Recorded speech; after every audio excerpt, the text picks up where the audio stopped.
Imagine you're standing on London Bridge in the year 1500, with the cool morning mist swirling around you. Above your head, you see the heads of traitors, their lifeless eyes watching over the city. This is not the London you may know from history books or Hollywood films. It's the London of the medieval era, a city full of contradictions, both alive with commerce and shrouded in mystery. As the wooden carts roll across cobblestone streets, you hear the clatter of hooves and the bustle of busy traders setting up their stalls. The air is thick with the smells of freshly baked bread, salted fish, and the murky Thames River below. London at this time is a world away from the modern metropolis it is today, but still, the city breathes with life. Its markets, guilds, and narrow streets all play vital roles in shaping the lives of its citizens. You stand on the bridge, looking out over the Thames, where wooden structures line the water's edge, almost teetering above the muddy river. The bridge is more than just a crossing point. It is the center of trade, a hub where merchants and workers meet, exchange goods, and carry on their daily lives. The heads of traitors are a constant reminder of the strict rules that govern this city, a city built on laws, guilds, and the ever-present fear of punishment for defiance. Scene 1. London Bridge at dawn. The morning fog has barely lifted, but already the city is awakening. On London Bridge, wooden wheels creak under the weight of carts rolling over the stone. The bridge is crowded with traders, their voices rising above the clatter of hooves, shouting to advertise their goods: salted fish, bread, spices, and fabrics from far-off land. As you walk along the bridge, you pass buildings that are so close to the water, it feels like the city itself is teetering on the edge. Above, the heads of traitors, displayed in glass jars, remind you of the harshness of medieval justice. These heads belong to those who dared to defy the crown or break the laws of the guilds. London is a city where the rules are clear, and those who break them pay the ultimate price. The market on the bridge begins to stir, with merchants unpacking their goods, traders haggling, and workers loading crates onto ships. But the constant reminder of danger is present as well. The heads of traitors, victims of the medieval justice system, hang as a warning to all who pass by. In the shadow of these grim reminders, life goes on. For most Londoners, this is simply another day in the city. Scene 2. The markets of Cheapside. The pulse of the city beats strongest in Cheapside, one of London's busiest commercial streets. As you move from the bridge into this wide, bustling area, you can see the power of the guilds on full display. The streets are lined with shops selling everything from leather goods to freshly baked bread, and each shop is marked with a symbol, a sign of the guild that governs the trade. The guilds control nearly every aspect of trade in London. They dictate who can work, what they can sell, and the prices they can charge. For anyone looking to trade in the city, membership in a guild is a requirement. Guilds have immense power. They regulate the quality of goods, the standards of craftsmanship, and the prices that goods are sold for. Without guild membership, you cannot legally work in London. In Cheapside, the guild's influence is felt everywhere. Each tradesman has his symbol, and those who work in the guilds must adhere to strict rules. The wealthy merchants of London move among the shops, negotiating prices and securing the goods they need to trade. Most people in the city can't read, so the guilds use symbols to communicate. A fish for the fishmongers, a key for locksmiths, a hammer for blacksmiths. These symbols are how the working class recognizes where to buy and sell. Cheapside is a place of activity, of constant movement. Children run past, playing with wooden toys, while merchants shout to attract customers. But there is an air of tension, too. The workers and merchants know the rules. They understand that if they break the guild's laws, they face severe consequences. Scene 3. St. Paul's Cathedral. Your journey continues through the streets of London, and soon you find yourself standing before St. Paul's Cathedral. The grandeur of the cathedral is overwhelming. Its towering spires seem to reach into the sky, and its Gothic architecture is a testament to the city's religious power and wealth. St. Paul's is more than just a place of worship. It is also a centre of community life, a place where merchants and citizens gather for religious services, and where social and political deals are sometimes struck. The bells of St. Paul's ring throughout the city, calling the faithful to prayer and marking the passing hours for everyone in London. Without clocks, the bells are the city's only way of telling time. Inside the cathedral, the atmosphere is reverent yet chaotic. Monks move quietly among the pews, while pilgrims kneel in prayer. Outside, the sounds of the bustling market can be heard, as vendors shout their wares, children play in the streets, and the city moves on, unbothered by the sacred space within the walls of the cathedral. Scene 4. The Guildhall and Workshops. Leaving St. Paul's, you make your way to the Guildhall, the centre of power and decision-making in London. It is here that the leaders of the guilds and the city's ruling class gather to make decisions that affect the lives of every worker and merchant in the city. The Guildhall is a place where laws are made, trade policies are decided, and disputes are settled. But the real work, the real business, happens outside its walls. The workshops of London are where the true heart of the city lies. Craftsmen, blacksmiths and weavers toil in their shops, turning raw materials into goods that are sold in the market. The streets are filled with the noise of hammers striking anvils, the clatter of looms, and the hum of daily life. The guilds ensure that only the highest quality work is produced, and they carefully regulate who can work in each trade. Apprentices, young boys bound to their masters for 7 years, are everywhere. Sleep in the workshop, eating simple meals. Sleep in the workshop, eating simple meals, and learning the rules of the guild. For many, becoming a master tradesman is the ultimate goal, but only after years of hard work and dedication. The workshops are noisy and crowded, with the smell of burning wood, hot metal, and freshly tanned leather filling the air. Workers take their breaks at midday, eating whatever food they can afford: stale bread, pottage, and ale.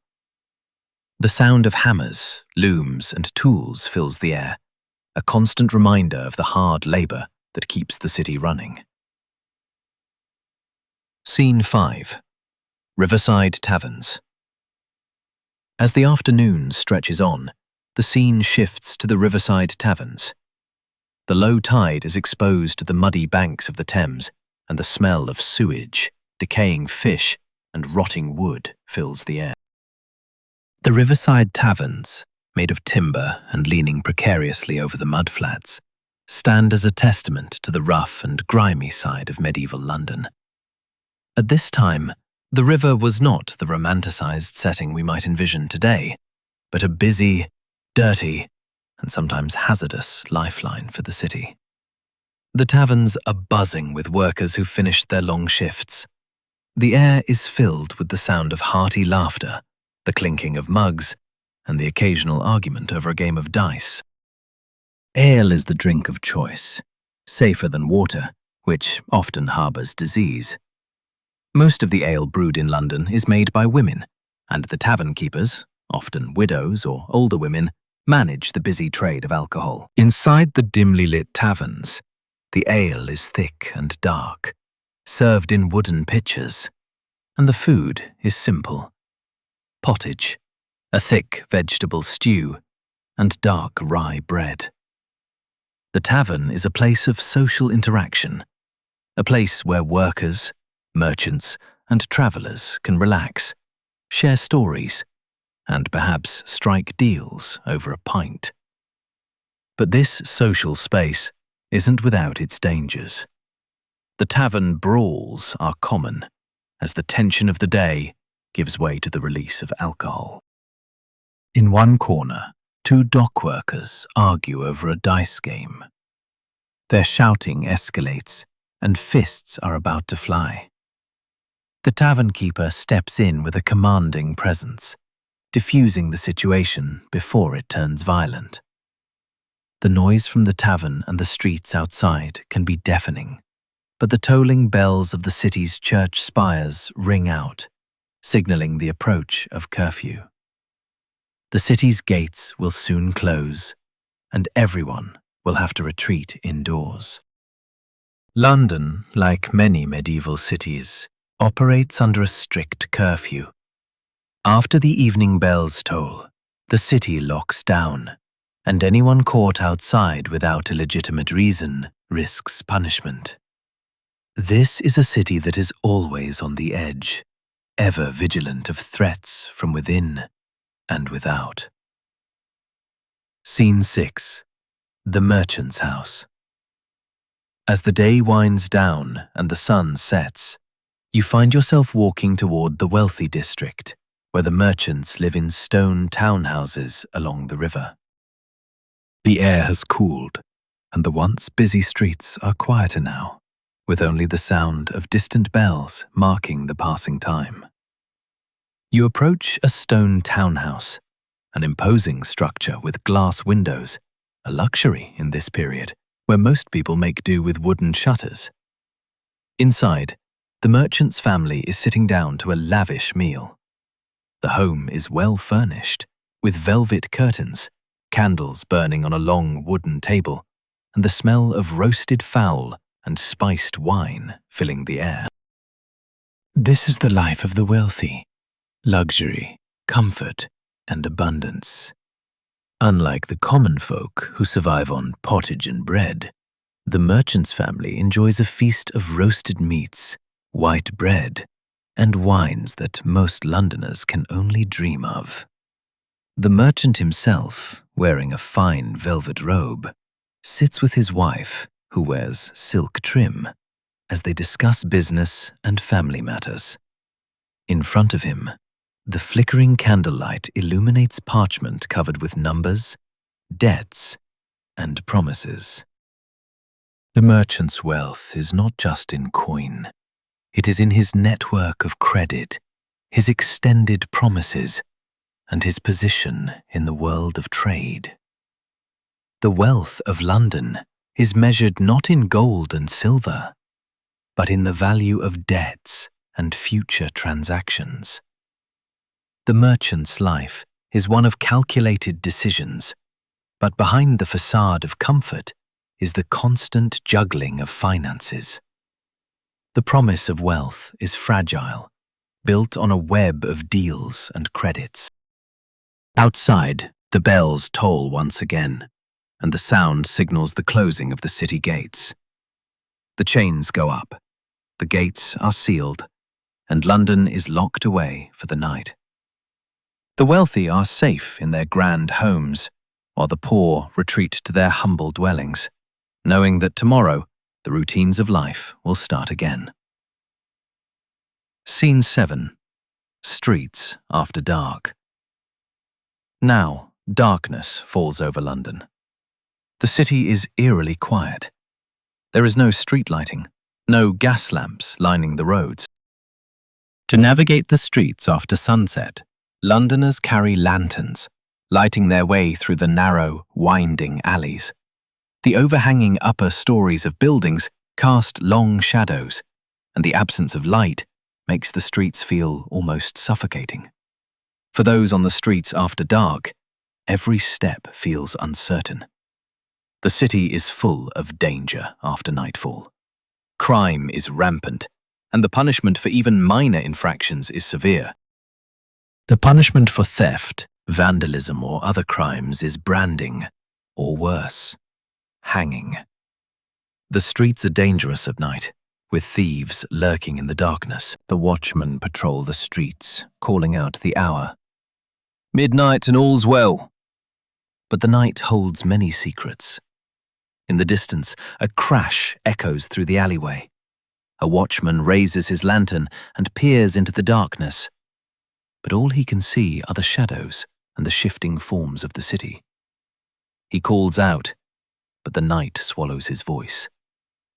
The darkness is full of hidden dangers, and the faint sounds of running footsteps only add to the sense of fear that pervades the night. For the common folk, life after dark is perilous. There are no sewer systems, no indoor plumbing, just open ditches that run with waste. Chamber pots are emptied from windows into the streets below, and the smell of human waste fills the air. The filth of the city flows toward the Thames, where it is carried away by the river. This is the unsanitized reality of life in medieval London, a city teeming with life, but also steeped in poverty, crime, and disease. It is a city where survival is the ultimate goal, and where the rules of society are constantly challenged by the harsh realities of life. The threat of disease and fire is a constant in medieval London. The plague has ravaged the city on several occasions, and no one is safe. It is in the air, on the streets, and inside homes. The poor are especially vulnerable, living in overcrowded conditions where the threat of disease is ever present. Yet, even the wealthiest aren't immune, as the plague has a way of spreading quickly and without warning. London has no advanced medical knowledge, and the treatment for diseases is rudimentary at best. There are no antibiotics, no vaccines, just superstition, fear, and faith.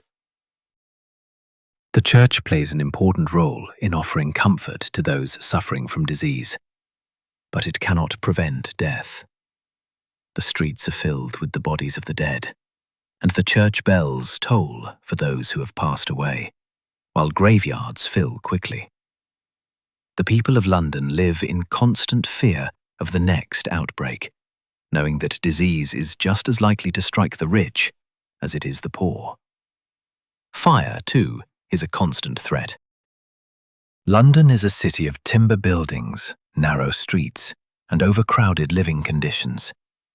A single spark can set an entire neighborhood ablaze. The fire brigades do their best to combat the flames, but with limited tools, their efforts are often in vain. The fire bell rings as flames begin to consume the wooden buildings, and the city's inhabitants scramble to put out the fire before it spreads. At night, the threat of fire is even greater. With no streetlights and no fire department, London is vulnerable to the smallest spark.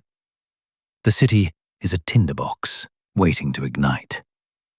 The people sleep uneasily, knowing that a single mistake could burn their home to the ground.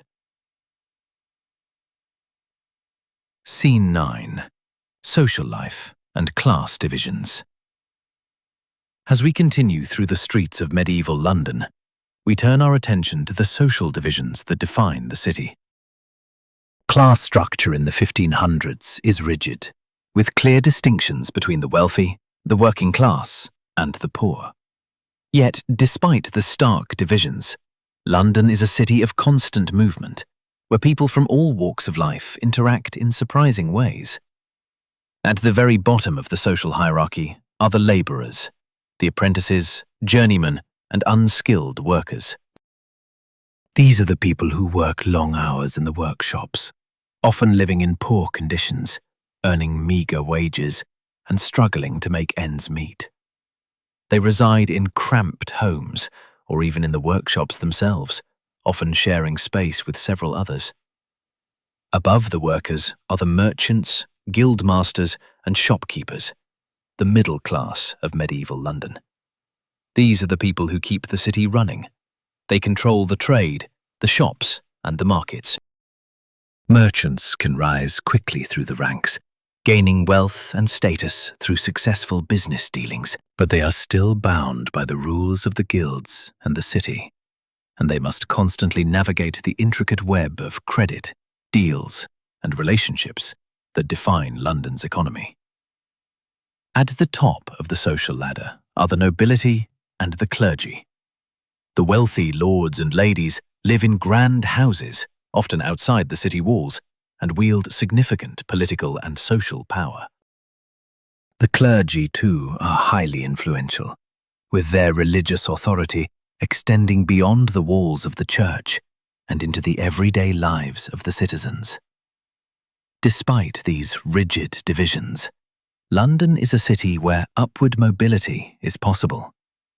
A merchant can rise from poverty to wealth through successful trade, and an apprentice can one day become a master craftsman. But these successes are hard-earned, and the path to improvement is long and difficult. Even in the taverns and markets, where people of all social classes mix, there is a clear distinction between those who have power and those who do not. The wealthy drink expensive wine, while the poor settle for ale. The merchants sit at the head of the table, while the workers stand in the background. But for a brief moment, all are equal in their need to eat, drink, and survive. In medieval London, there is little time for leisure, but the people find ways to entertain themselves nonetheless. For the wealthy, entertainment takes the form of lavish feasts, theatrical performances, and games of skill and chance. For the common folk, entertainment is much more simple, often involving public festivals, street performances, and tavern brawls. The streets of London are filled with entertainers. Jugglers, musicians, and storytellers perform for small crowds, hoping to earn a few coins for their trouble. The church is a major source of entertainment as well, with religious festivals, processions, and public services drawing large crowds. For the people of London, these public events are not just a form of entertainment. They are also an opportunity to socialize, make deals, and show off their wealth and status. But leisure in medieval London is a luxury few can afford. Most of the population spends their days working in the shops or on the docks, and when they do have free time, it is often spent in the taverns, where drinking and gambling are common pastimes. The tavern brawls are legendary, with fights breaking out over everything from dice games to insults. The sound of shouting, laughter, and the clinking of mugs fills the air as the workers unwind after a long day. For the wealthy, however, the entertainment is more refined. The merchant families host lavish banquets where expensive wine flows freely and fine meats are served. Musicians play in the background and actors perform plays for their guests. These are the social gatherings where business deals are made and alliances are formed. But even among the wealthy, there is a sense of competition, a need to display one's wealth and social status. Scene 11.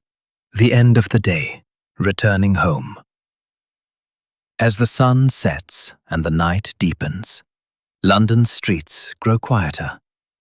The taverns begin to empty out as the curfew bell tolls, signaling the end of another day. The wealthy retreat to their grand townhouses, while the poor return to their cramped homes in the city's poorer districts.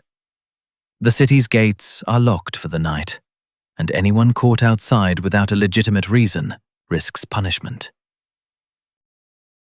The streets, once teeming with life, now lie in darkness. The overhanging upper stories of buildings block out most of the light, leaving the streets eerily quiet and shadowed. For those walking after dark, a lantern is a necessity. Without it, the only sound is the shuffle of feet on the cobblestones and the distant cries of the night watchman, calling out the time. All's well. The night is a time of danger in medieval London. Crime runs rampant, and the streets are full of thieves and pickpockets who prey on the unsuspecting. But despite the risks, many people are forced to work through the night, whether it's tending the docks, working in the workshops, or guarding the gates of the city. But for most Londoners, the night is a time for rest. The poor sleep on straw mattresses or in the workshops, while the wealthy sleep in their stone homes, safe from the dangers of the street. Yet even in their wealth, the merchants and nobles live in constant fear of fire, disease, and the unpredictable dangers of the night. As we close this day in 1500s London, we look ahead to the future. This is a city that will soon experience massive changes. The Reformation will shake its very foundations, and the rise of the Tudor dynasty will bring both opportunity and conflict. The Great Fire of London in 1666 will destroy much of the medieval city, leaving only traces of the world we've seen here. But for now, this is the London of 1500, a city defined by its guilds, its markets, its merchants, and its workers. It is a city of contrasts, where the wealthy live in luxury and the poor scrape by to survive. It is a city where the threat of disease and fire lurks around every corner, but where life continues in a constant rhythm of work, trade, and survival. As the bells toll one last time, the people of London settle in for the night, unaware of the great changes that will soon come. The traitors' heads on the bridge still watch over the city, a grim reminder of the price of defiance. The guilds still hold power, and the Thames continues to flow, as it always has. Scene 12. The Transformation of London. As we continue to explore this medieval world, it's important to remember that London, like all cities, is in a constant state of change. The London of 1500 is a city still heavily influenced by the medieval mindset, steeped in its traditions, its guilds, and its laws.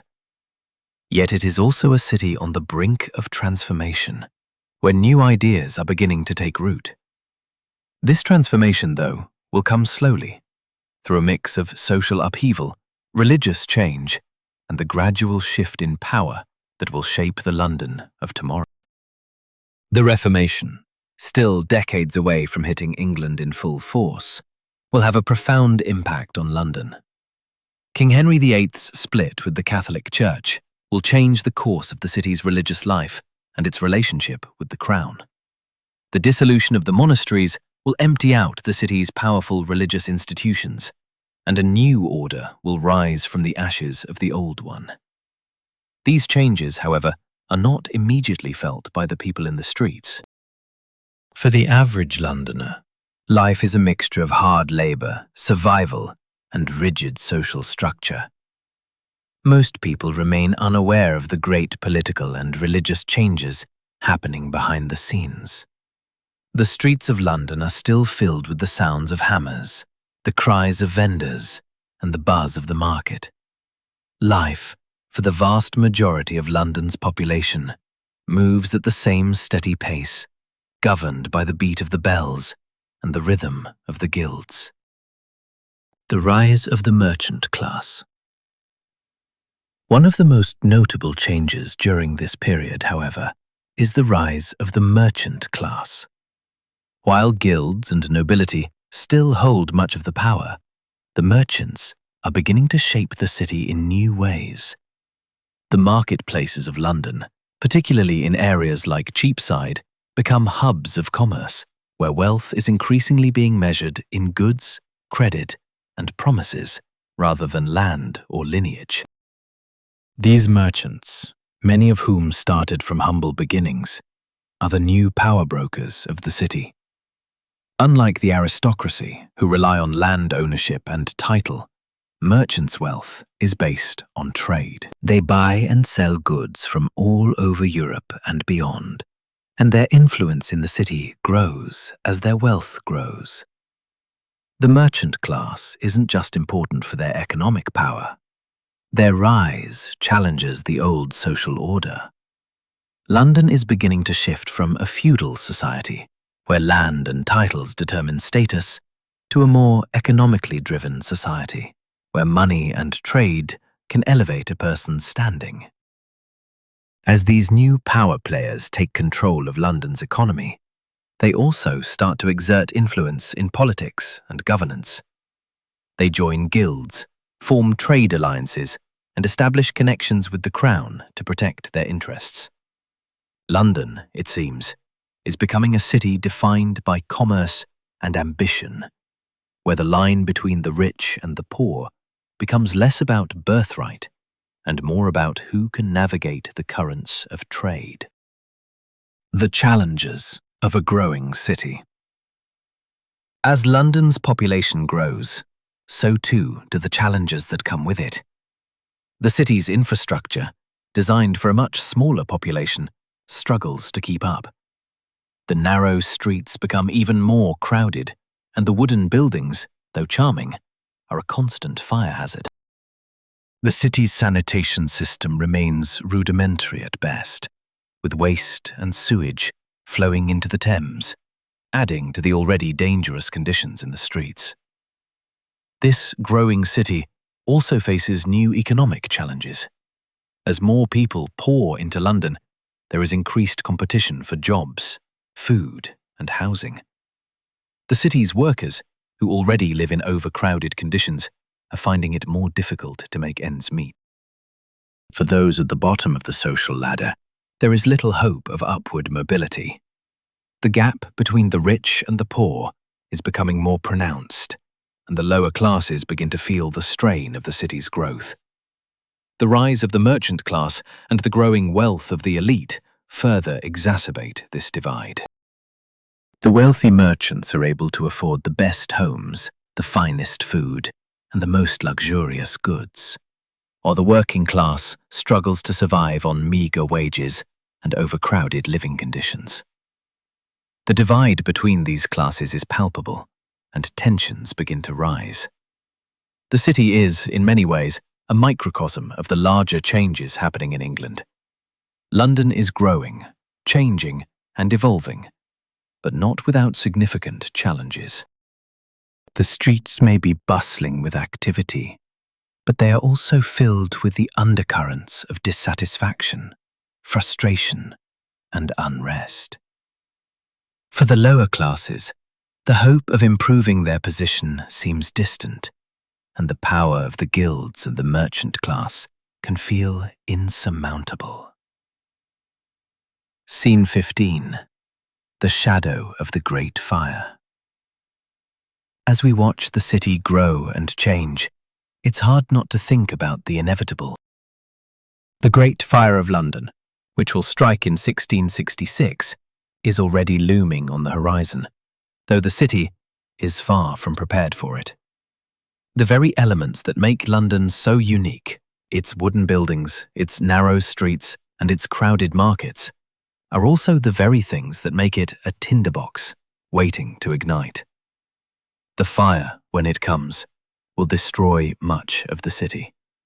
The medieval structures we see today, with their narrow alleys and wooden homes, will burn to the ground. The destruction will be so immense that it will reshape the city's skyline forever. Yet, Even as we stand in the shadow of this inevitable event, London will rise from the ashes, rebuilding and adapting to the changing times. For the people of London, the threat of fire is a daily reality. As they go about their lives, working, trading, and surviving, they live with the constant fear that the next spark could be the one that consumes everything. Yet, despite this constant danger, life continues in the same rhythm, day in and day out. The people of London have no choice but to keep moving forward, even as they live in the shadow of disaster. The legacy of medieval London. As we reach the end of this journey through medieval London, it's important to remember the legacy of the city. The London of 1500 may seem far removed from the modern city we know today, but it laid the groundwork for much of the city's future.